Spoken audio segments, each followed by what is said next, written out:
पिंपरी चिंचवड महानगरपालिकेवर आज श्रमिक कामगार यांनी धडक मोर्चा काढलाय। यावेळी घर देता का घर असे बॅनर हातात धरून कामगार पाहायला मिळाले। पिंपरी चिंचवड महानगरपालिकेकडून शहरातील आर्थिकदृष्ट्या दुर्बल गरजू नागरिकांसाठी कामगारांसाठी 10,000 घरांची निर्मिती करावी। रावेत येथील पात्र लाभार्थ्यांना निश्चित किमतीत म्हणजे 6,95,000 रुपये किमतीत किवळे गृह प्रकल्पात घरे देण्यात यावीत। लाभार्थ्यांना पंतप्रधान आवास योजनेचं अनुदान देण्यात यावं।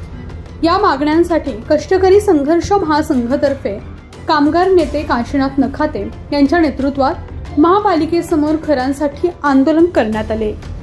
पिंपरी चिंचवड शहरातील नागरिकांची संख्या, लोकसंख्या आणि महानगरपालिकेने निर्माण केलेली घराची संख्या ही केवळ तुटपुंजी आहे, ती न पुरणारी आहे। म्हणून 10,000 नवीन घरांची निर्मिती करावी आणि या शहरातील गरजू आर्थिकदृष्ट्या दुर्बल घटकांना, कष्टकऱ्यांना, कामगारांना, सामान्य नागरिकांना ही घरं देण्यात यावी। आणि 2 नंबरला महानगरपालिकेने रावेत येथे प्रकल्प केला होता 2020 मध्ये।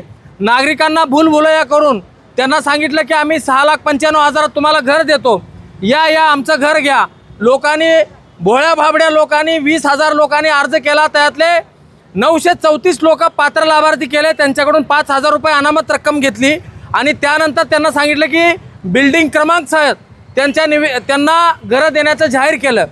2021, 22, 23, 24 5 वर्ष झाले हे गोरगरीब कामगार भाडं भरतात आणि आम्हाला घर कधी मिळणार याची प्रतीक्षा करतात। महानगरपालिकेने तो प्रकल्प केला नाही। आता महानगरपालिकेला उपरती आले आहे, ते म्हणतात आता आम्ही तिथं घर देऊ शकत नाही, तुम्ही किवळेमध्ये घर द्या। पण ते किवळ्यातलं घर कितीला? डबल किमतीनं भावानो आणि बहिणीनो, 6,95,000 कुठं आणि 13 लाख कुठं, डबल किमतीमध्ये अशा प्रकारची फसवणूक करणाऱ्या महानगरपालिका प्रशासनाचा आम्ही निषेध करतो की घर देता का घर जो मुद्दा आहे त्याच्यामध्ये घर कधी देता घर, हे जे तुफान आलंय, हे तुफान भिंती वाचून, छपरा वाचून आणि माणसाच्या मायेपासून, महानगरपालिकेच्या कृपेपासून डोंगरामध्ये, दराखोऱ्यामध्ये, रस्त्या गल्लीमध्ये फिरतंय आणि कुठंतरी मला उठवणार नाही अशा प्रकारची जागा ढूंढतंय। आणि ह्या वादळाला जर महानगरपालिकेने जागा दिली नाही तर महानगरपालिकेला त्यांची जागा दाखवण्याशिवाय आम्ही राहणार नाही, हा इशारा या ठिकाणी देतो।